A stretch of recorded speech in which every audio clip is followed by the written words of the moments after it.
Bonjour à tous. Alors donc effectivement, on parle d'un sujet beaucoup plus léger. On parle de totalitarisme sanitaire ensemble.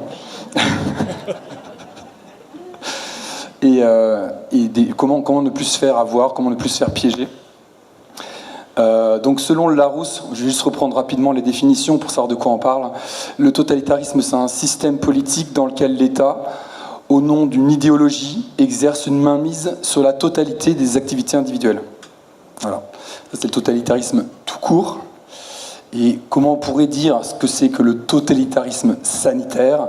Donc on pourrait dire que c'est un système politique dans lequel l'État, au nom d'une idéologie supposément liée à la santé, parce que c'est pas forcément vrai, mais il faut que ça donne l'impression que ça soit lié à la santé.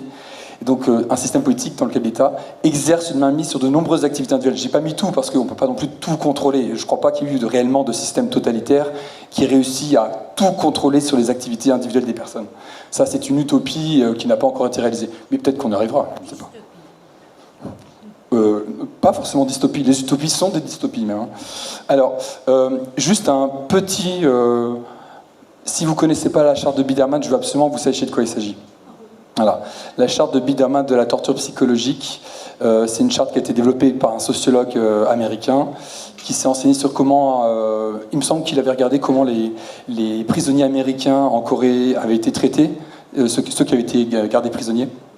Et après, ils ont affiné, les Américains ont affiné les choses pour voir comment on pouvait détruire psychologiquement les gens. Et donc, il y a 8 principes. Le premier, et vous allez me dire si ça vous fait penser à quelque chose. Alors... Premier principe, isoler la victime, monopoliser la perception, c'est-à-dire que tout ce que la personne va ressentir ou percevoir, ça va venir quasiment une seule source. Induire l'épuisement, présenter des menaces, montrer des indulgences occasionnelles, très important. Il ne faut pas que ce soit tout le temps tendu. C'est comme un dressage pour des animaux. Quand on dresse un chien, on n'est pas tout le temps tiré dessus. Parfois on lâche. Et tout d'un coup, on serre. Parce que si on ne fait pas comme ça, il n'y a pas de dressage qui marche. C'est pareil avec les humains. Démontrer la toute-puissance du pouvoir. Il faut vraiment que l'individu se sente écrasé et incapable de quoi que ce soit. Dégrader la victime. Et exiger, ça c'est très important aussi, des actions stupides et insensées. Beaucoup de gens ont pensé... Alors, ça vous a fait penser à quelque chose, ça, je pense. Oui, voilà. Donc, il y a des gens qui se disaient, en 2020, 2021, 2022, ils se disaient... Ah, ils sont vraiment débiles à faire ces trucs-là où on doit faut être assis pour avoir le droit de boire, et dès qu'on est debout, il faut mettre un masque. Et les gens se sont dit, mais ils sont vraiment débiles. Merci Mirko. Et c'est pas du tout débile. Ça fait partie des critères de la charte de la torture psychologique. Donc c'est fait intentionnellement. Ils savent exactement ce qu'ils font. C'est pas du hasard. Et beaucoup de gens pensent à l'incompétence ou à la bêtise. Pas du tout. C'est extrêmement fin. C'est pareil. Alors, vous n'avez pas eu cette chance d'avoir les auto-attestations pour sortir de chez soi en Belgique. En France, les gens ont dû, c'est quand même extraordinaire, ont dû s'auto-autoriser à pouvoir sortir de chez eux, donc à se signer un papier avec la date et l'heure pour se permettre à eux-mêmes de sortir et à présenter en cas de contrôle à des policiers. Si c'était pas rempli ou pas correctement rempli, il y avait un risque d'une amende de 135 €, ce qui était assez dissuasif. Et donc, quasiment tout le monde s'est fait ce genre de papier et respecté scrupuleusement, c'est-à-dire ne sortait qu'une fois par jour, dans un rayon d'1 kilomètre autour de chez soi, uniquement. Et il y avait des petites dérogations. Si un animal de compagnie, on peut sortir un peu plus. Si c'est une personne âgée qu'on doit aller voir, on a le droit d'aller un peu plus loin, etc. Mais c'était très, très spécifique. Bref. Et donc, ça, c'est pareil. Ça fait partie d'une stratégie de dressage, de test de docilité, et qui a montré, j'ai envie de dire, que ça a extrêmement bien fonctionné. Alors, maintenant, je reviens à la santé de manière générale, parce que j'ai évoqué très rapidement Covid. Et ce qu'il faut comprendre, c'est que le système de santé prend depuis longtemps, c'est pas nouveau, depuis longtemps en otage les libertés individuelles avec le faux motif de la santé. Et il y a de très nombreux pièges, très très nombreux pièges, et ils sont toujours là. Hein. C'est pas parce que Covid est passé et qu'on n'en parle plus que tous les autres pièges sont tombés. Au contraire, ils sont toujours là, et ils se resserrent. Voilà. Et je rappelle aussi cette citation de Machiavel qui est à mon avis très importante à avoir en tête. Celui qui contrôle la peur des gens devient le maître de leur âme. Donc, et ça c'est vraiment, vous allez le voir, je vais en reparler après, mais typique du mode de fonctionnement de l'industrie de la maladie, c'est comme ça que je l'appelle. c'est faire peur aux gens. Ça fait partie du business plan de l'industrie de la maladie. Si le client patient n'a pas peur, on ne peut pas le contrôler, il ne va pas demander des traitements hors de prix en France qu'il ne paiera pas lui-même, hein, parce que c'est payé par le contribuable par le biais de la sécurité sociale. Mais n'empêche, il faut que la personne ait peur pour qu'elle fasse les traitements et qu'elle se sente protégée de la maladie, voire de la mort, par les traitements, quels qu'ils soient. Et ça, c'est extrêmement important dans le cadre, dans la stratégie médicale actuelle. Voilà. Alors, je vais parler un tout petit peu de la France, parce que c'est de là d'où je viens. Il y a un culte de la personnalité assez extraordinaire autour du personnage de Louis Pasteur, qui est la deuxième personnalité avec le plus de rues à son nom en France, après Charles de Gaulle. Et il y a un institut qui porte son nom, évidemment, qui a été créé du temps de son vivant. Il avait son institut à son nom du temps de son vivant. Il y a des entreprises qui portent son nom. Il y a des procédés, comme la pasteurisation. C'est aussi un mot qu'on utilise en anglais et dans plein de langues, qui est issu de son nom. Il a même, en bas de l'Institut Pasteur, une chapelle avec un mausolée en son honneur. Ah, ça va loin. Hein. Il y a aussi, évidemment, sa maison natale à Dole, dans le Jura. Et la maison où il a vécu à Arbois, dans le Jura, pas loin non plus. Donc le Jura est vraiment l'épicentre de la famille Pasteur. Et ce qui est très rigolo, c'est que jamais on donnera assez pour la gloire de Louis Pasteur en France. Donc il y a eu récemment, il y a eu c'est les missions patrimoine pour lesquelles Stéphane Bern fait la publicité de certains lieux, soi-disant d'héritage indispensable.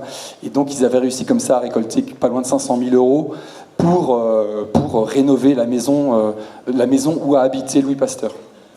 Voilà. Et donc il y a un culte quasi religieux. Ça, c'est une photo donc du tombeau de Louis Pasteur dans le musée Pasteur au sein de l'Institut Pasteur. Voilà. Et il y a un excellent documentaire qui s'appelle Des vaccins et des hommes, que j'ai trouvé super, parce qu'au début il commence par il parle de religion et de secte un petit peu, et la première image, c'est la chapelle, le mausolée où est Louis Pasteur sous l'Institut Pasteur. Et ça présente ça d'une façon complètement sectaire, et je trouve ça hallucinant qu'ils aient réussi à passer ça sur Arte en 2022. Voilà, donc je recommande ça. Et très rigolo, j'avais fait une petite enquête, très rapidement en plus, je ne m'attendais pas à ça. J'avais fait une conférence l'an dernier dans le Jura, donc pas loin de Pasteur et compagnie. Et en fait, la maison natale de Louis Pasteur, c'est pas la bonne. Ils ont choisi une autre maison, vous savez pourquoi ? Parce que pour la légende, il fallait faire croire qu'il venait d'une famille pauvre, etc. En fait, sa vraie maison natale, c'est une maison très cossue et bourgeoise de Dole, et ça ne le faisait pas. On a préféré choisir une maison un peu plus modeste, un peu plus, voilà, un peu moins grandiloquente, afin de participer au culte de ce miracle du système républicain français. Donc tout est mensonge. Ah, autre mensonge, je ne sais pas si vous saviez, les expériences scientifiques de Louis Pasteur ont été consignées dans un papier, dans des documents que lui-même a cachés, et il a interdit qu'on y accède jusqu'à 100 ans après sa mort ou quelque chose comme ça. Finalement, son petit-fils, je ne sais plus comment il s'appelle, Paul Valéry Louis Pasteur quelque chose, son petit-fils, dans les années 70, a accepté qu'on publie, que ça passe dans les archives, voilà, qu'on puisse accéder aux documents de son grand-père. Lui, il faisait ça en se disant, c'est bon, de toute façon, c'est un homme tellement extraordinaire, il faut que l'humanité accède au génie de mon grand-père. Et en fait, il y a un Américain qui a écrit un bouquin là-dessus, sur les petits papiers de Louis Pasteur. Ça s'appelle « The Private Science of Louis Pasteur ». Et en fait, il s'est aperçu qu'il n'y a rien de scientifique là-dedans. C'est complètement bidon. C'est n'importe quoi. Ça ne tient pas la route.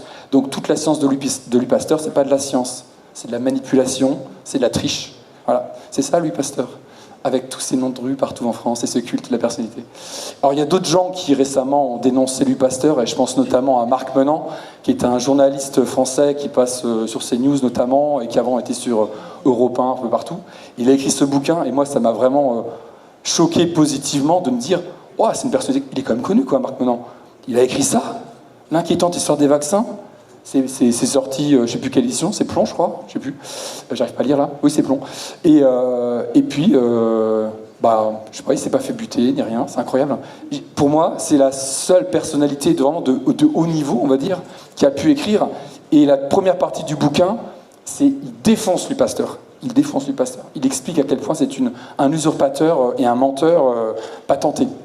Et puis moi je recommande aussi ce petit livre-là de René Bickel, un dessinateur alsacien extraordinaire. Vaccination, la grande désillusion, très simple, plein de références et vraiment ça montre aussi les arnaques de l'histoire de Joseph Meister, le petit garçon qui soi-disant a été sauvé par Louis Pasteur grâce à son vaccin.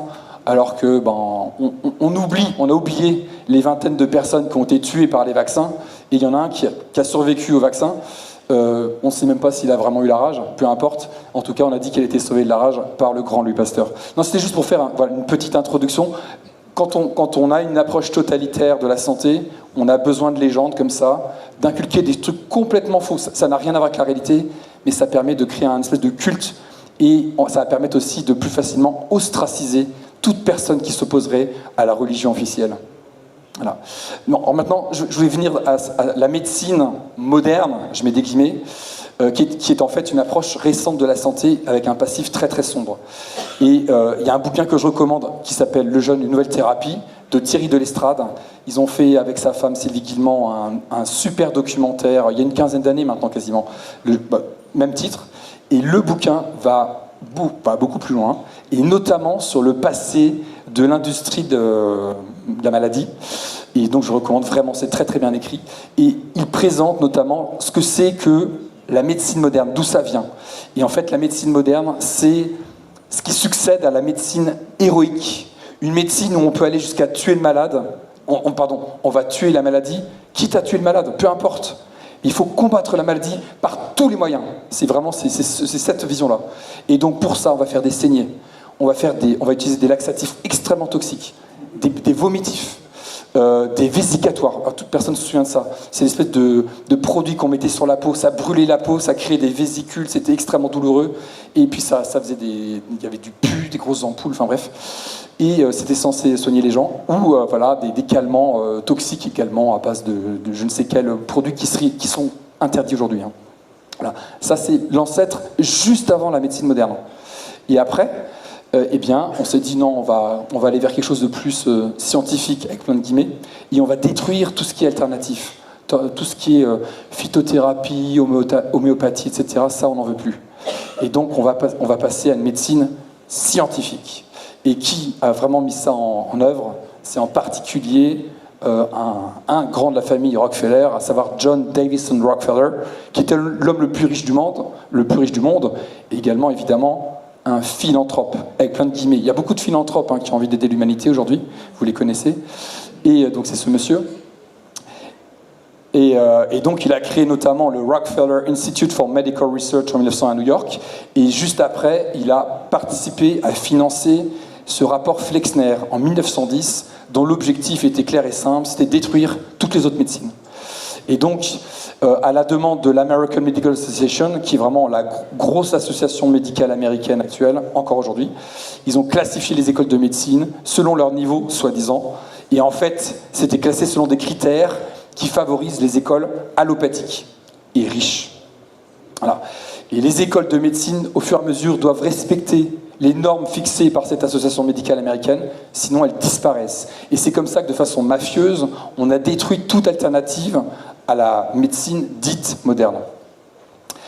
Et ensuite, la quasi-totalité des écoles de médecine homéopathique, et on appelait ça aussi les écoles éclectiques, elles ont fermé. Ça a pris quelques années seulement, ça allait très très vite. Et la fondation Rockefeller, extrêmement riche, a pu arroser d'argent toutes les écoles de médecine qui étaient bien classées selon leurs critères. Voilà. Les frais de scolarité augmentent énormément, et désormais, seuls les étudiants riches peuvent accéder aux études médicales. Donc on a une espèce d'entre-soi hyper conformiste qui va aller dans une seule direction, qui est la médecine dite moderne.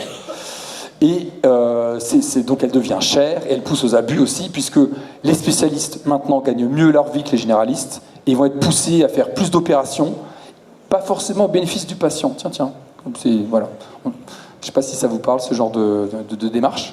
Et les opérations, ça coûte cher et ça rapporte beaucoup aux chirurgiens.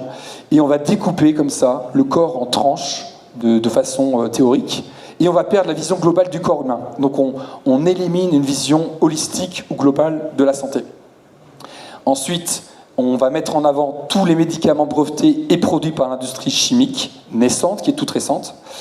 Et la Fondation Rockefeller va sponsoriser plein de futurs prix Nobel, et toutes les recherches qui vont alimenter leur vision de la santé avec des guillemets. Donc je vais parler très rapidement de la psychiatrie parce que je pense que c'est une des branches de la médecine les plus dangereuses et les plus totalitaires par essence. Donc à une époque où on a fait des traitements par électrochoc, extrêmement violents, on pouvait parfois tuer des gens, hein, sans problème.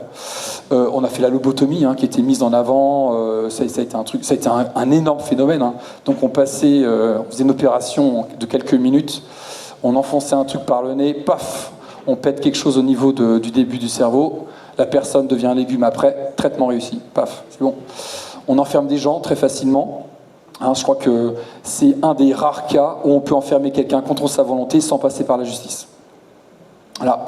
On peut abrutir avec des drogues légales, et puis c'est comme ça aussi que la psychiatrie a mis en place ce DSM qui était un peu la bible des maladies supposément psychiatriques, et dont la liste s'allonge numéro après numéro, donc tout devient psychiatrique.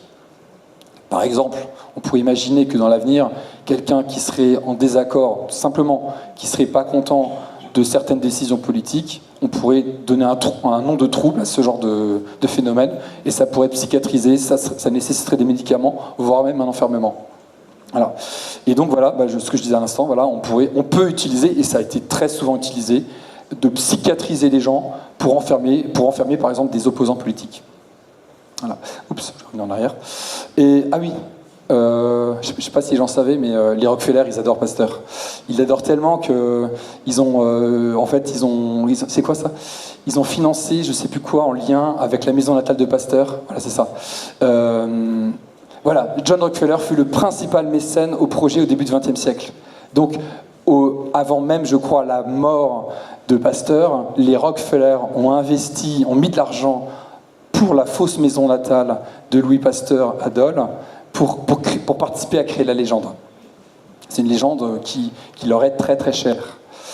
Alors maintenant, la médecine moderne n'est pas une science, vous saviez ?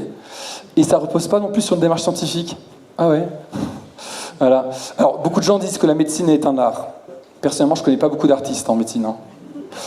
Je dis ça comme ça. Et beaucoup de gens pensent que la médecine est une science. Ah bon ? Alors, la démarche scientifique, normalement, c'est cette méthode-là. On observe un problème, on émet des hypothèses, on fait des expériences, on obtient des résultats, on les interprète, et ensuite on en tire des conclusions. En gros, c'est ça. Et dans le cadre d'une démarche scientifique, on cherche à décrire la réalité, avec des modèles et des théories qui sont vraies jusqu'à preuve du contraire. La science s'est jamais arrêtée, et c'est comme ça, c'est fini. Ça, c'est pas la science, ça c'est la religion, c'est le côté sectaire. Et dès qu'il y a un contre-exemple, alors la théorie ou le modèle doit être modifié pour coller à la réalité, incluant celle du contre-exemple. Ou bien on doit carrément abandonner le modèle. Et l'explication, qui est très, très souvent là en médecine, c'est dans votre tête, afin de ne pas avoir de contre-exemple au modèle, ça c'est pas scientifique. Ça c'est pas scientifique du tout. Et pourtant c'est très souvent utilisé. Et dans la démarche scientifique, des mots comme croire en la science, c'est un oxymore, c'est impossible. C'est-à-dire que quelqu'un qui dit ça ne sait pas ce que ça veut dire le mot science. C'est pas possible. On ne croit pas en la science, on la teste, on la discute, c'est tout. On la remet en question, enfin bref, on va l'utiliser pour avoir une meilleure modélisation du réel jusqu'à ce qu'on trouve mieux. Et la recherche de vérité, c'est un travail difficile et exigeant pour tout le monde. Et bon, ça c'est... Voilà. C'est une petite introduction pour un sujet que je évoquerai en fin de présentation, mais il est impossible de prouver que quelque chose n'existe pas, et l'absence de preuve n'est pas la preuve de l'absence, mais j'en parlerai un tout petit peu à la fin. Voilà. Alors maintenant, autre fausse idée qu'on peut avoir et qui participe à l'emprise de cette industrie de la maladie, c'est croire qu'une revue à comité de lecture, c'est un gage de qualité.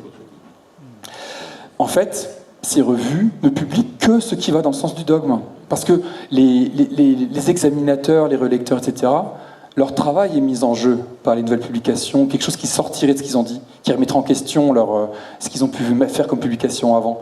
Donc eux-mêmes peuvent censurer complètement des choses qui ne vont pas dans leur sens. Donc il y a un conformisme extrême dans les journaux dits scientifiques et médicaux en particulier. Donc les relecteurs ne laissent pas passer ce qui pourrait contredire leurs propres travaux. Il y a des conflits d'intérêts énormes, que les gens le disent ou pas. Et le processus de peer review, finalement, quand on commence vraiment à creuser la question, c'est principalement une forme de censure qui empêche la discussion et un véritable débat scientifique. Donc en fait, c'est le contraire. Si on voulait vraiment avoir un débat scientifique, il faudrait une espèce d'agora, de forum, de discussion, on se rend compte, on n'est pas d'accord, on discute, et puis les choses pourraient avancer comme ça. Cette façon de faire, le peer review, c'est pas une façon super en fait. C'est quelque chose qui va plutôt à l'encontre de la démarche de débat scientifique qu'on devrait attendre. Voilà. Et je vais citer là quelqu'un, Richard Horton, qui est toujours d'ailleurs le rédacteur en chef du Lancet depuis 30 ans. Et lui, il a dit « L'argument contre la science est simple. Une grande partie de la littérature scientifique, peut-être la moitié, peut tout simplement être fausse. » C'est lui qui a dit ça. Donc lui, c'est carrément le rédacteur en chef du Lancet, qui est la revue de référence en médecine. C'est vraiment le top du top, pour les gens qui croient en la science. Hein. Et même lui, il dit la moitié. Et il est bien gentil, hein, il est très très gentil. C'est plutôt 80, 90 ou peut-être même 95% qui ne vaut rien. Et les gens, beaucoup de gens, les no fake med, etc., les evidence-based medicine, donc les gens qui pensent que ce qui est écrit dans la littérature scientifique, ça c'est la vraie science, en fait, ce qu'ils ne comprennent pas, ou ce qu'ils ne veulent pas comprendre, c'est que l'industrie pharmaceutique, elle promeut des études cliniques randomisées en double aveugle, qui sont extrêmement chères, et qui peuvent mener à une vision très simpliste de la médecine, qui va associer à des symptômes un médicament, afin de faire en sorte que les médicaments validés par ces études ont un intérêt certain pour la santé. Et donc, ce qui se passe en fait, c'est que ce genre d'études, c'est très efficace pour l'approche symptômes-médicaments. Mais dès qu'on veut sortir de cette approche-là qui est très, très réductionniste et très inintéressante, eh bien, c'est pas ça qu'il faut faire. En plus, dans ces études soi-disant scientifiques, les placebos, souvent, ne sont pas des placebos. Voilà. Notamment, c'est le cas pour toutes les études sur les vaccins. C'est-à-dire qu'on va comparer à un autre vaccin. L'autre vaccin, on va dire que c'est un placebo, parce que de toute façon, on sait bien que les vaccins, c'est pas mauvais pour la santé, quoi. Et au-delà de 5% d'amélioration, par rapport au placebo, on va estimer que les traitements ont de l'effet. Mais on va en permanence retirer des cohortes les gens chez qui ça se passe pas bien ou chez lesquels ça répond pas bien, de sorte à avoir à la fin des résultats positifs pour le produit qu'on veut vendre. Et c'est très courant de bidouiller les statistiques, il y a des biais énormes, donc c'est ce que je viens de dire à l'instant, on élimine de la cohorte les gens chez qui ça se passe mal, il y a des faux doubles aveugles, enfin bref. En réalité, ces études soi-disant scientifiques sont très souvent, des études, on va dire c'est des plans de marketing de produits de l'industrie de la maladie, mais en aucun cas des preuves scientifiques de l'intérêt des produits qui sont vendus. Et voilà. Les études cliniques peuvent être considérées comme, pour l'écrasante majorité comme des publics communiqués de l'industrie pharmaceutique. Alors, il y a très nombreux scandales. Vioxx, je ne sais pas si vous vous souvenez, 40 000 morts aux États-Unis. Je ne sais plus si c'était comme médicament. En tout cas, il y avait des problèmes cardiaques, il me semble. Mediator, c'est un faux scandale. Je veux dire pourquoi. C'est très peu de morts. Enfin, une mort, c'est déjà trop, hein, bien sûr. Mais 1500 à 2000 morts en France sur 30 ans, c'est pas grand-chose. Ça donne l'impression, il me semble, que vraiment, oui, il y a une vraie justice en France, qu'on s'intéresse vraiment à la santé des gens, etc. C'est une façon de cacher. En fait, c'est comme si on avait donné un peu comme ça de graines là, aux gueux en disant, vous voyez, on s'occupe de vous, on pense à vous. Mais en fait, pas du tout, ils s'en foutent complètement. Et ça permet de cacher plein d'énormes scandales. J'ai envie de dire, la médecine de manière générale, c'est un tel scandale que ça, c'est peanuts, c'est rien du tout. Donc je pense que c'est pour ça que ça a été mis autant en avant à l'époque. La dépakine, 14 000 victimes en France, les statines, un scandale toujours actuel qui continue, puis tout le monde s'en fiche, de toute façon ça rapporte tellement. Doliprane, même ça, il y a plein de gens qui disent « Ah oui, mais un Doliprane c'est rien du tout. Oh, j'ai mal à la tête, je prends un Doliprane. Oh, bah, j'ai Covid, je prends un Doliprane. » Enfin bref, le Doliprane ça sert à tout, mais c'est une saloperie, hein. C'est très toxique pour le foie et c'est la première cause d'hépatite médicamenteuse qui nécessite des greffes de foie. Il y a des gens qui meurent de prendre du Doliprane en excès sans s'en rendre compte parce que... comment s'appelle la molécule du Doliprane ? Paracétamol, merci. Voilà, il y a des gens qui prennent un médicament A, B, C, puis en fait il y a du paracétamol dans les trois. Ils font pas attention, ils se rendent pas compte. Ah mais j'ai un peu mal à la tête. Ah puis j'ai envie de tousser, puis bon, j'ai la voix un peu enrouée. Bref, peu importe. Je prends du Doliprane, enfin je prends un Doliprane, je prends un autre truc et je prends un autre truc. Et à la fin ils se font un surdosage sans même s'en rendre compte. Et c'est comme ça qu'il y a quelques années, ça avait fait un peu la une à ce moment-là. Une femme avait appelé le SAMU à Strasbourg en disant « Je suis pas bien, je suis en train de mourir ». La dame du SAMU lui rigole au nez. « Ouais, c'est bon, on va tous mourir, de toute façon, c'est bon ». Elle lui raccroche au nez. La femme est morte. elle était en train de faire une hépatite toxique grave au paracétamol, et ben elle s'est fait rigoler au nez par la dame du SAMU qui était censée prendre les appels d'urgence. Sympa, hein. Voilà. Alors, c'est quoi les résultats d'une science bâclée, frauduleuse ou inexistante? C'est quoi? Ben, c'est qu'on a des médicaments, pour la plupart inutiles, au moins 50%, au moins 20% mal tolérés, certainement beaucoup plus, et 5% potentiellement très dangereux, mais à 75%, tous ces médicaments sont remboursés. Hein. Ils sont remboursés par la Sécu qui estime que pas de souci pour rembourser ça, même si ça n'a strictement aucun intérêt, et même si c'est très dangereux sans aucun bénéfice. Pas mal. Hein. Et c'est comme ça qu'on a, en tout cas en France, comme ça, près de 100 000 accidents qui nécessitent une hospitalisation et 20 000 morts par an au moins liés à la prise de médicaments.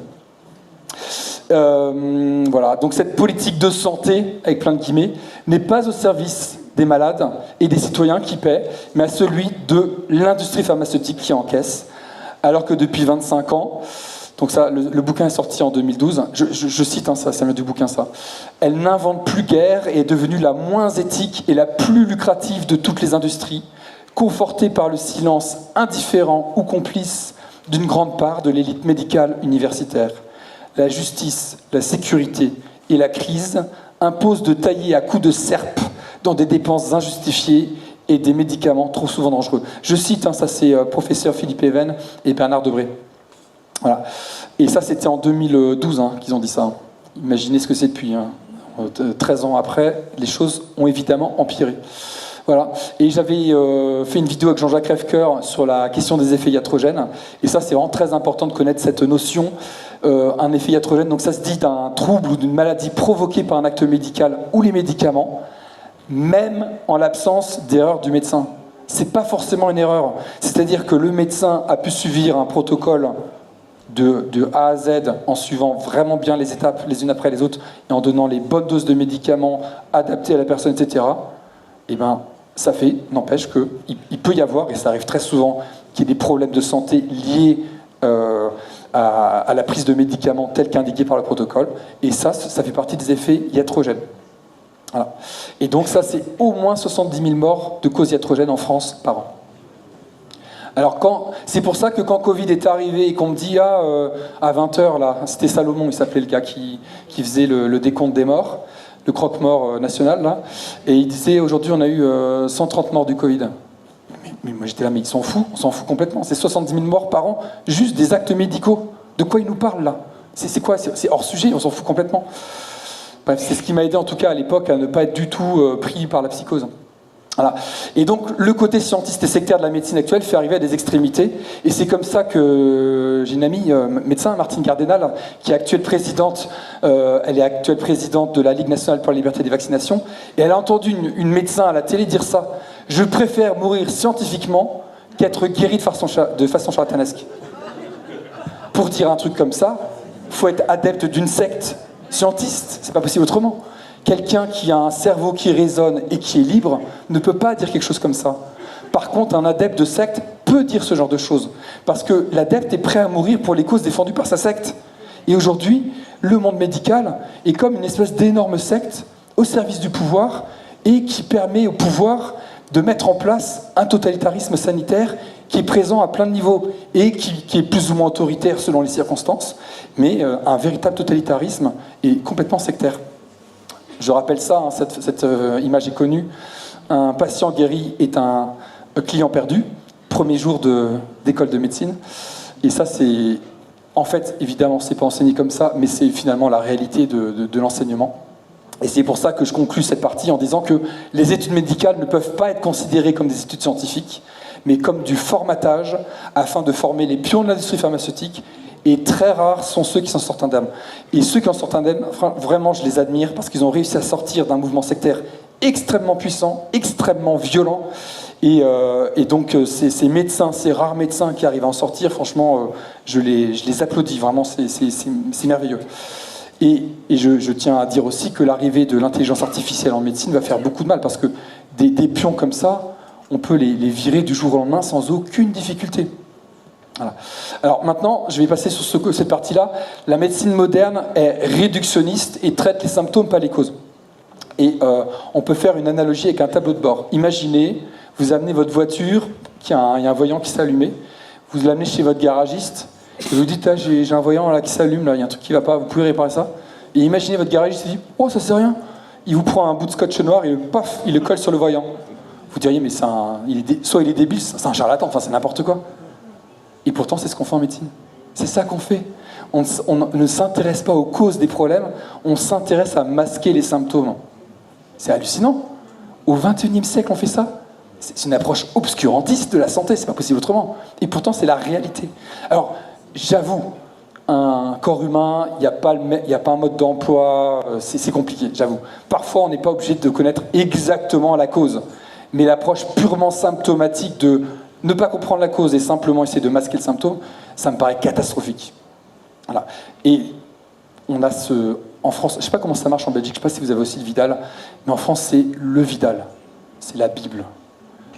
Un médecin, un bon médecin adepte de la secte scientiste médicale, il se prosterne devant le Vidal, tous les jours, plusieurs fois. Et dès qu'il voit un patient qui arrive, symptôme, hop, il cherche symptôme. Ah, paf, j'ai le remède miracle pour vous, par mon saint Vidal, qui va vous donner la solution. Bref, donc on est vraiment dans une démarche ahurissante de bêtises. Et c'est quoi les limites de la médecine conventionnelle? C'est les suivantes. Donc une vision hyper réductionniste et spécialisée par organe, pour la peau, on a le dermatologue, pour les poumons, on a le pneumologue, pour les articulations, on a le rhumatologue, etc., etc. Alors, je ne dis pas que c'est complètement aberrant. C'est peut-être bien que quelqu'un soit vraiment un super spécialiste d'un truc. Mais le problème, c'est qu'il n'a pas de vision globale. Donc on a comme ça une superposition d'individus déconnectés les uns des autres, qui n'ont pas de vision globale de l'être humain, qui voient juste comme un assemblage d'organes. Et j'ai envie de dire, logiquement, les réponses sont mauvaises, tout simplement. Donc c'est pour ça que les maladies chroniques durent éternellement, parce qu'on ne va pas chercher la cause. Donc on guérit pas la cause, les conséquences restent à vie. Donc dans le cadre de l'approche médicale moderne, quelqu'un qui a une maladie chronique l'aura à vie. C'est comme ça. Et c'est parce que l'approche de la santé est obscurantiste. Il n'y a pas de prise en compte de l'hygiène de vie ni de l'alimentation. Ça, c'est hors sujet. Un médecin ne s'intéresse pas à ce que vous mangez, sauf si vous êtes manifestement obèse éventuellement, mais sinon, c'est même pas un sujet. Voilà. Bon. Il n'y a pas d'éducation à la santé, évidemment. Donc, dans le système actuel, on ne vous apprend rien sur la santé. À part des slogans un peu bidons, genre manger, bouger, moins gras, moins salé, moins sucré, vaguement. Bon. C'est un mélange un espèce de gloubi-goulba comme ça, inintéressant, inutilisable. Et c'est ça la base de ce qu'on enseigne de la santé. Ou même la totalité. Alors, donc on recherche toujours un traitement chimique associé à un symptôme, quitte à créer de nouveaux symptômes, pas de problème, pour lesquels on va trouver un autre traitement. Voilà, donc c'est comme ça que les personnes, souvent les personnes âgées, se retrouvent avec des boîtes avec plein de médicaments, 5 le matin, pilule verte, pilule rose, gélule violette, etc. Et puis ils sont très très bien organisés, hein. Ils ont leur petit pilule le matin, petit pilule à midi, petit pilule le soir, ils ont des petites alarmes, enfin bref, ça n'arrête pas, parce qu'on est dans cette démarche où il y a différents symptômes et différents médicaments. Et puis ça s'accumule avec le temps. Pas de responsabilisation du patient. Le patient, c'est quelqu'un qui patiente. Donc il attend. Il n'est pas acteur. Il attend. Et puis l'autorité suprême au-dessus va lui dire ce qu'il doit faire. Et puis il y a une étroitesse d'esprit des médecins sortis du moule assez hallucinante, et ça empire. Avec ce qui s'est passé récemment, il y a quand même pas mal de médecins qui ont été suspendus, voire qui ont carrément quitté le monde médical tellement ils étaient dégoûtés. Donc ceux qui restent, c'est quoi? C'est les pires. Voilà. Et donc cette approche de la médecine conventionnelle, c'est excellent pour les problèmes de santé pour lesquels il y a une urgence absolue, notamment en cas de traumatisme grave, accident de la route, etc. Mais c'est catastrophique pour les problèmes de santé chroniques. Voilà. Donc je vous invite à vous souvenir de ce proverbe très important de Churchill: une pomme par jour éloigne le médecin, pourvu qu'on vise bien. Voilà. Alors maintenant, j'ai pas mal balancé sur la médecine moderne, mais ça ne veut pas dire que tout ce qui est non conventionnel, c'est bien. Attention, il y a aussi des problèmes. Donc sur les approches non conventionnelles, il y a plein de trucs, évidemment. Il y a des approches parfois contradictoires, il y a plein de chapelles. Et toutes ces approches ne donnent pas forcément le pouvoir à la personne qui est en recherche de santé, qui peut rester dans un rôle de patient, qui peut toujours ne pas être dans un rôle acteur, actif de sa santé, ce qui est problématique. Pour moi, vraiment, dans ma démarche en tout cas, l'individu qui souhaite la santé doit être acteur, il devient responsable. C'est lui qui va apprendre et comprendre. Enfin, je veux dire, c'est notre corps, c'est nous. Enfin, le médecin ou même le thérapeute, c'est pas lui au final qui est responsable de votre corps. C'est trop facile de se déresponsabiliser comme ça en disant « Ah oui, mais c'est machin qui m'a dit de faire ça et je... » Non, c'est nous qui faisons nos choix au final. Et c'est nous qui faisons nos expériences. Et je pense que c'est très très précieux et important d'avoir la pleine responsabilité de son corps et de sa santé. Et il peut y avoir aussi des phénomènes d'emprise de la part de thérapeutes ou d'accompagnants mal intentionnés ou mal positionnés, parce que parfois c'est même pas fait consciemment. Et je précise évidemment que c'est fait de façon classique dans le cadre de la médecine moderne. Je vous ai dit, Machiavel, c'est contrôler les gens par la peur, c'est tout le temps en médecine. Donc ce phénomène d'emprise, c'est pas du tout quelque chose qui est uniquement dans le cadre non conventionnel. C'est quasiment tout le temps dans le cadre conventionnel aussi. Et puis, il y a une vision parfois transversale qui peut être absente dans certaines approches non conventionnelles.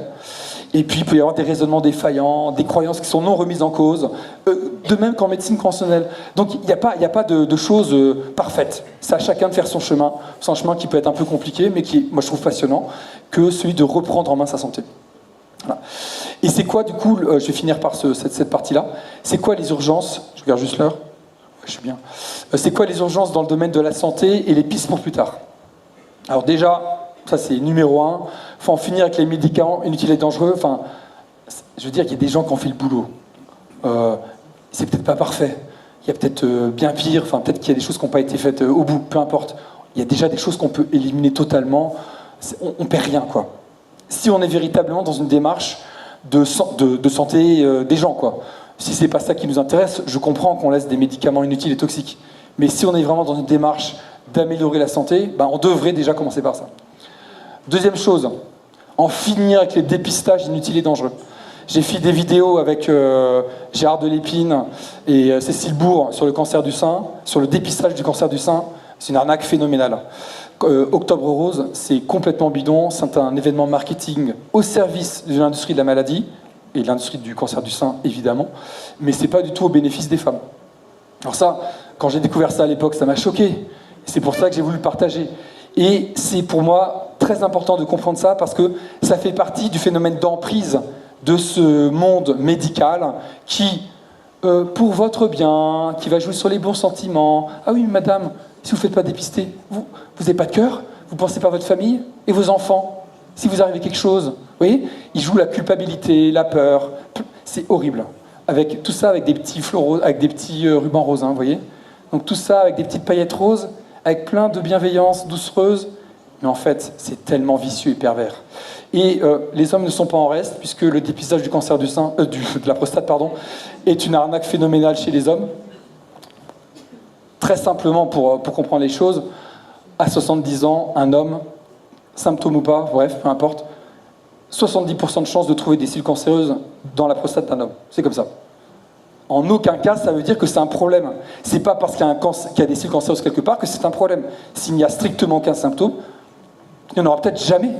Et donc la plupart des hommes meurent d'autres choses. Et si on fait une autopsie sur des hommes de 70 ans, donc comme je dis à l'instant, qui sont fait renverser par un bus, 70% des cas, on va trouver des cellules cancéreuses. Et alors? Mais la magie et la puissance de l'industrie du cancer, c'était de faire croire que cellules cancéreuses égale cancer, égale mort. Voilà. Et donc il faut sortir de ces peurs-là. Très très important. Alors, numéro 3, ça c'est très important, faire tomber la pseudo-science vaccinologie. Voilà, merci. La vaccinologie, ça ne tient pas la route du tout, depuis le début, pour tous les vaccins. C'est pas que le vaccin Covid. Beaucoup de gens dans la dissidence aujourd'hui, ah vraiment, avant on avait des bons vaccins, mais maintenant c'est plus des vrais vaccins parce qu'ils sont ARN messagers, mais avant c'était bien quand même. Mais non, mais renseignez-vous. Regardez pour toutes les maladies supposément éradiquées ou amoindries grâce au vaccin. Le vaccin arrive quand le combat est fini. Est-ce qu'on voit quelque chose? Non, ça marche pas ce truc. Bon, bref. C'était censé pointer, mais je ne sais pas comment pointer. Bref. Alors, je vais me rapprocher de l'écran si j'ai le droit. Bon. J'ai pas le droit, mais j'y vais quand même. En tout cas, vous voyez que ça, c'est la mortalité liée à la rougeole aux États-Unis depuis 1900. Et on voit que les chiffres sont assez importants jusqu'aux années 30, on va dire. Mais de toute façon, ça en baisse très importante, et hop, ça a quasiment disparu. Il y a quasiment plus de mortalité liée à la rougeole au moment où on introduit les vaccins. Et pourtant, l'industrie des vaccins va dire, regardez, c'est grâce aux vaccins que les gens n'ont plus de la rougeole. Mais d'où? Mais n'importe quoi. Et alors ce qui est très marrant, très marrant, parce qu'on a affaire à des gens vicieux, hein, voilà, ça c'est pareil pour la coqueluche, vous voyez, voilà, il y a quasiment plus de morts de la coqueluche au moment où on introduit le vaccin. C'est même pas au moment où le vaccin devient répandu, c'est au moment où on introduit le vaccin dans les années 40, en gros quasiment plus personne ne meurt de la coqueluche, et au moment où les gens commencent vraiment à se vacciner de la coqueluche, ça fait déjà 30 ans qu'il n'y a plus personne qui meurt de la coqueluche. Bref. Voilà. C'est pareil, voilà, ça c'est quoi? Il y a voilà, 98,6% de diminution de la mortalité liée à quoi encore? C'est la rougeole aux États-Unis, voilà, 98,6% de diminution de la mortalité au moment où on introduit le vaccin en 63. Et pour nous faire peur, comment fait le journal? Je dis plus Le Monde, je dis l'Immonde, parce que c'est pas possible. Alors, qu'est-ce que dit l'Immonde? Ils ont fait ces articles-là ça date de 2018, hein, je crois. Je ne sais plus quand c'est l'article. Ah non, 1er août 2017, voilà. L'efficacité des vaccins en 11 maladies. Parce qu'en fait, ils étaient en train de préparer, Macron venait de passer, et ils étaient en train de préparer les obligations vaccinales en France des 11 vaccins. On passait de 3 vaccins obligatoires à 11. Pour ça, on a besoin de la collaboration de la presse de propagande. L'Immonde, excellent. L'Immonde nous fait un zoom à partir de 85. Il serait hors de question de remonter en arrière et de montrer que tout ça est en chute spectaculaire bien avant les vaccins. Et là, ils nous font croire, avec ce petit cadran, là, ce zoom, vaccin introduit en 68, et tout d'un coup, ça diminue, grâce au vaccin. Alors qu'il aurait fallu montrer, pour être véritablement honnête, ce que ne sont pas les journalistes de l'Immonde, il aurait fallu montrer ça. Et là, on aurait dit, mais ils se foutent de notre gueule. Et là, on dit, ah, heureusement que les vaccins sont arrivés. Vous voyez, on a affaire à des gens vraiment, des menteurs, patentés, hein, au service du pouvoir, et qui nous font croire que c'est la presse libre, intellectuelle, etc. Pas du tout. C'est une presse de propagande totalitaire et qui n'est pas là pour le bien de la population. Voilà. Donc là, je reviens encore sur la rougeole, parce que c'est vraiment... Voilà. Autorisation de mise sur le marché, hécatombe, avec plein de guillemets, hein, c'est pour rigoler, et décès rare au moment où on ajoute le vaccin dans le calendrier vaccinal. Mais en gros, en fait, tout a été déjà résolu avant. Bref. Et là, ce qui est très intéressant maintenant, je vais arriver à un dernier sujet, c'est que... Tiens, c'est rigolo ça. La mortalité liée à la coqueluche et au scorbut diminue quasiment de la même manière. Ça, c'est incroyable, ça. Pourtant, le scorbut, c'est pas une maladie contagieuse. Enfin, contagieuse. C'est pas une maladie virale. C'est une maladie liée à une carence en vitamine C. Est-ce que ça veut pas dire que... Ouais. Peut-être qu'en fait, les vaccins n'en servaient à rien. Ça, c'est vrai. Ce bouquin, je le recommande, il est génial. Donc, d'une part... On peut clairement dire, et ça je recommande ce livre, il est extraordinaire parce qu'il reprend l'histoire des maladies dites infectieuses, dites virales, etc. Et on s'aperçoit que les gens, fin 19e, début 20e, vivaient mais vraiment dans des conditions catastrophiques dans énormément de villes d'Occident. On a oublié, hein. Mais cette époque était vraiment, d'un point de vue sanitaire, terrible. Et surtout, ça vient de nous faire remettre en question peut-être l'idée que peut-être les virus, c'est pas bon. Peut-être que cette théorie virale, elle tient pas la route. Même peut-être qu'on peut parler de spéculation virale. Et je vous invite vraiment à lire, ou à lire des chapitres. C'est un pavé, c'est un gros pavé. Virus Mania, pour moi, c'est incontournable. Des gens qui sont véritablement en démarche de recherche de la vérité ne peuvent pas faire l'économie de se poser la question des virus. Et il y a des gens qui m'ont accusé, ouais, mais Jérémy, là, tu vas trop loin. Là, c'est non. Les vaccins, ah, t'es sûr, tétanos quand même? Bon, non, ok, t'as raison. Mais alors là, les virus, là, t'as pas le droit, là. Là, t'es en train de discréditer la dissidence. T'es de l'opposition contrôlée, parce que dire des trucs comme ça, là, c'est n'importe quoi. Non, les gars. Renseignez-vous, lisez, posez-vous des questions, ayez la curiosité et la démarche scientifique que tout le monde devrait avoir, et vous allez voir qu'il y a plein de choses qui peuvent tomber comme ça. Et j'aime beaucoup ce bouquin, parce que chapitre après chapitre, il vient montrer que pour ces maladies qui sont listées, rougeole, grippe porcine, grippe aviaire, cancer du col de l'utérus, SARS, encéphalite spongiforme bovine, hépatite C, sida, polio, l'explication virale ne tient pas la route, mais on a des explications qui marchent beaucoup mieux, beaucoup mieux. Notamment pour la polio, petit exemple très rapide, les gens imaginent que ça vient, je sais plus si c'est un virus ou autre chose d'ailleurs, bon bref, ils imaginent que c'est un agent infectieux, qui est responsable de la polio, et que grâce au grâce au vaccin contre la polio, on a pu faire chuter les cas de polio et les morts de polio. Or, on arrive à montrer assez facilement, et je pense que de plus en plus de gens qui s'intéressent à la polio le comprennent, c'est très certainement une intoxication à des produits chimiques, à l'arsenic à la fin du 19e, et au DDT dans les années 40, 50, 60. Et au moment où on interdit le DDT, qui est un pesticide extrêmement toxique, pourtant à l'époque présenté comme surefficace, eh bien, au moment où on bannit le DDT, il n'y a plus de polio, c'est fini. Voilà. Et c'est au même moment qu'on met le vaccin, et donc on dit, c'est grâce au vaccin. Bref, donc c'est tout le temps la même chose. On ment en permanence, l'histoire est réécrite, il y a des gens qui sont des spécialistes du marketing de l'industrie de la maladie qui nous la mettent à l'envers en permanence. Voilà. Donc vraiment important de dire ça. Et puis, dernière chose, alors, voilà, important maintenant d'accepter, d'étudier les approches non conventionnelles. Voilà, c'est juste mon petit bémol, c'est juste pour dire que la médecine conventionnelle, il y a plein de problèmes. Il y a un petit peu à garder, mais pas grand-chose. Il faut faire un tri énorme, mais que dans le non conventionnel aussi, il faut faire du tri. Voilà, tout simplement. Et il ne faut pas discréditer a priori, mais s'intéresser et avoir une démarche scientifique dans tous les cas, et non scientiste. Et aussi, parfois, on ne peut pas expliquer pourquoi quelque chose marche ou pourquoi ça ne marche pas, mais n'empêche, juste observer ce qui se passe et se poser des questions.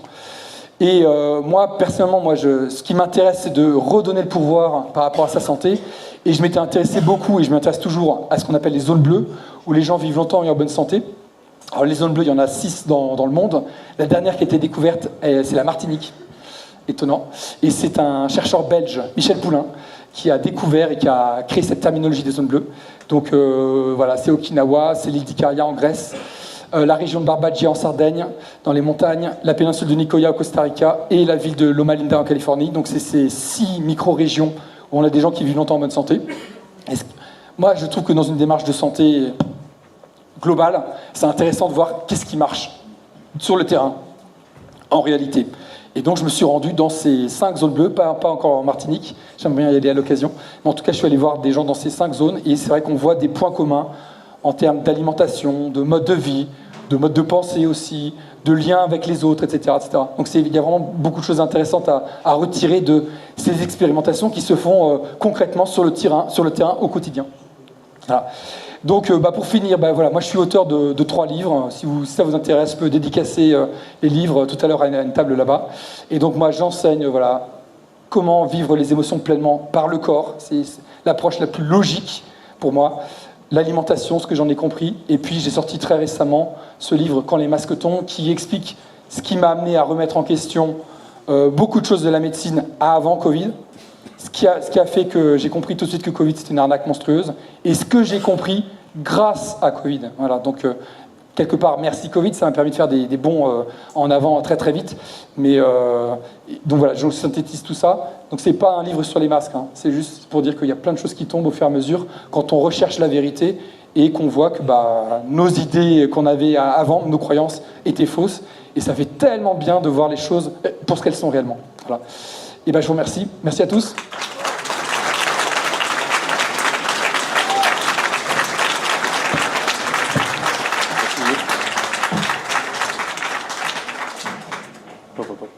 Jérémy, à propos des maladies d'enfance, moi je les ai presque toutes eues et c'était assez courant à mon époque.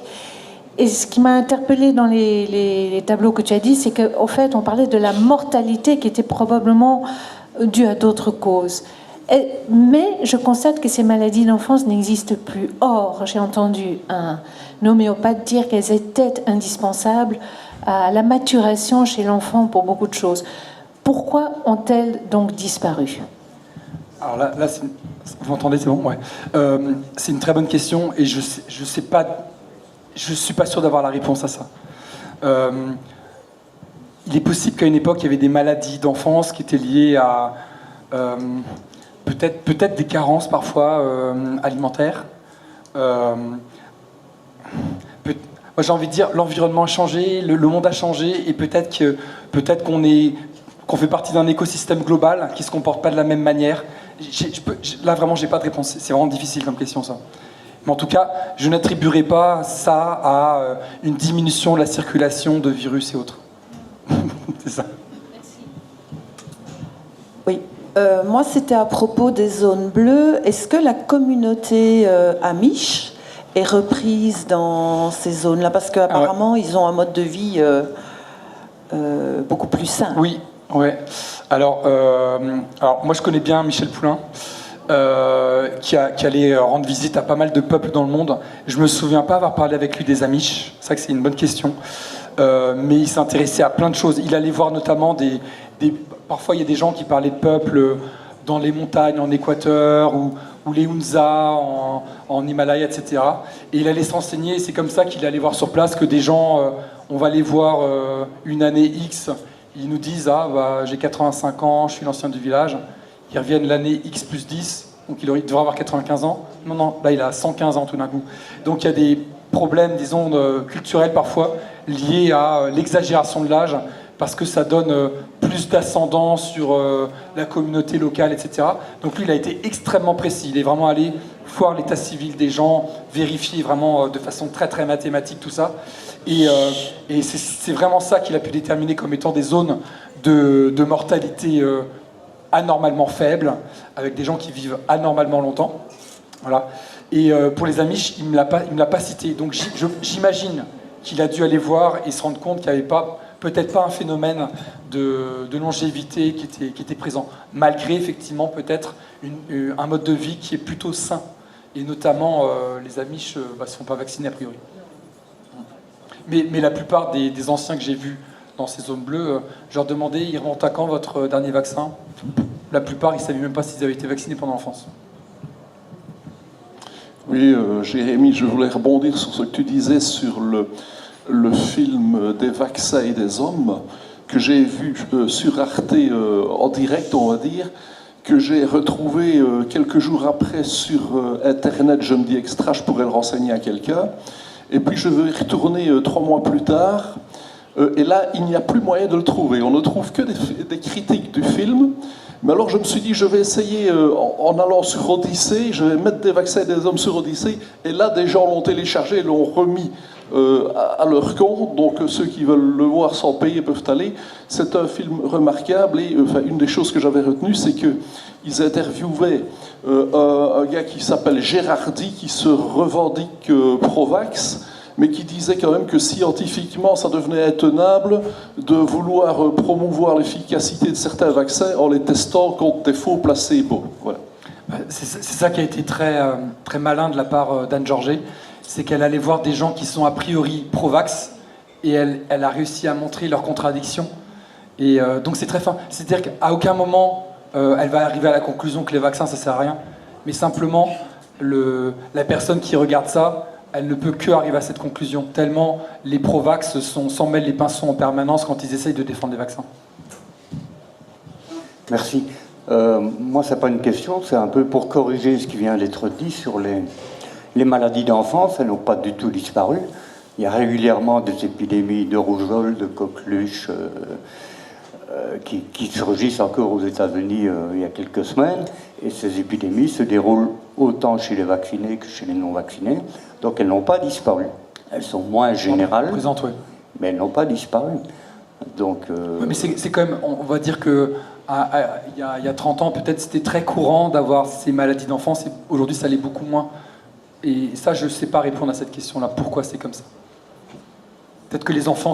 Alors après, il se trouve que les enfants ne sont pas en meilleure santé aujourd'hui. Hein. Donc peut-être qu'ils sont malades différemment et ne font pas les choses qui seraient attendues d'un organisme qui n'a pas été agressé par les vaccins ou d'autres produits. Oui. Oui, il y a tant et tant de choses à dire. Je pense à ma nièce, sa petite, quand elle avait 3-4 ans, elle a fait la rougeole. Mais ma nièce n'est pas du tout, comment dirais-je, inquiétée. Elle a pris quelques... Bon, parce qu'elle connaît avec les huiles essentielles maintenant, il faut connaître aussi. Et moi, je me souviens en tout cas dans mon enfance, quand les enfants avaient la rougeole, et ils étaient en pic, et puis quand ça commence à descendre, on les mettait en contact avec les autres enfants pour qu'en fait ils fassent eux-mêmes la rougeole et que la maladie d'enfance passée, ils puissent passer à autre chose. Et ça se passait, une majorité où ça se passait très bien. Mais on a gardé quelques cas où ça s'était pas bien passé pour justement mettre. Voilà, je veux dire, c'est comme beaucoup de choses, quoi. Vous avez une blessure, attention, ça peut. Et voilà, vous êtes parti dans le. Et voilà. En fait, on est vraiment passé à une société où le côté sanitaire a pris une importance prépondérante. Et des choses qui paraissaient anodines il y a quelques dizaines d'années deviennent insupportables et très difficiles, et il faut absolument s'en occuper tout de suite. Sinon, le parent devient quasiment un criminel qui s'occupe pas bien de son enfant, quoi. Ne serait-ce que, par exemple, pour moi c'est un exemple qui veut dire beaucoup de choses, mais faire une bonne fièvre, c'est génial, hein. C'est un tellement bon outil du corps pour aller mieux après. Et pourtant, aujourd'hui, la plupart des parents refusent la fièvre et vont donner des antipyrétiques. Donc vraiment, ils vont donner des médicaments pour empêcher le corps de faire ce qu'il sait faire de mieux quand on est malade, pour aller mieux. Donc ils vont à l'encontre des fonctionnements naturels du corps parce qu'ils n'aiment pas la fièvre, parce qu'on leur a dit que la fièvre, c'était dangereux. Oui, parce que c'est un excès de chaud. Donc en fait, le chaud, avant... Moi, j'ai connu, 45 ans d'infirmière, j'ai connu l'époque où on faisait encore les bains d'eau, quelques degrés en dessous pour faire diminuer la fièvre, puisque c'est de l'eau. Quand vous mettez trop d'eau chaude dans votre bassine, vous ne pouvez pas mettre vos doigts. Qu'est-ce que vous allez faire? Vous allez mettre de l'eau froide pour avoir quelque chose de tempéré. Donc, quand on monte en fièvre, ça dépend où il faut l'accompagner pour qu'il brûle un peu plus et qui sue et qui extériorise les toxines, ou alors vous allez tempérer parce que c'est monté quand même à un certain niveau et vous allez le tempérer en mettant du froid. Donc voilà. Maintenant pour les virus, sur le zona, moi il y a un discours qui dit que ce sont des virus. Et il paraît que c'est une façon de dire comme ça, les gens ne se posent pas de questions, c'est un virus, et qu'en fait, c'est pas des virus. Moi, je ne sais pas, mais... Moi, ce que je dis aujourd'hui, tout simplement, c'est que les preuves avancées par les personnes qui soutiennent la théorie virale ne sont pas bonnes, ça ne tient pas la route. Donc, c'est pas la bonne explication. Et pour certaines maladies, c'est très facile de démonter ça, pour d'autres, c'est plus difficile de proposer une explication alternative, mais n'empêche que si le raisonnement viral n'est pas bon, on doit le critiquer. On ne peut pas continuer à le soutenir simplement parce qu'on a l'habitude. Voilà. Et que, entre guillemets, tout le monde, ou tel grand professeur dit ça, c'est des arguments d'autorité qui sont insupportables. Ça ne fait pas partie de la démarche scientifique. On regarde juste les faits et on regarde est-ce que c'est bon, est-ce que c'est logique de dire ça ou pas. Et pour... Dans l'approche virale, c'est pas logique. Les choses telles qu'elles sont dites ne sont pas bonnes. Ben voilà. Merci Jérémy pour cette intervention.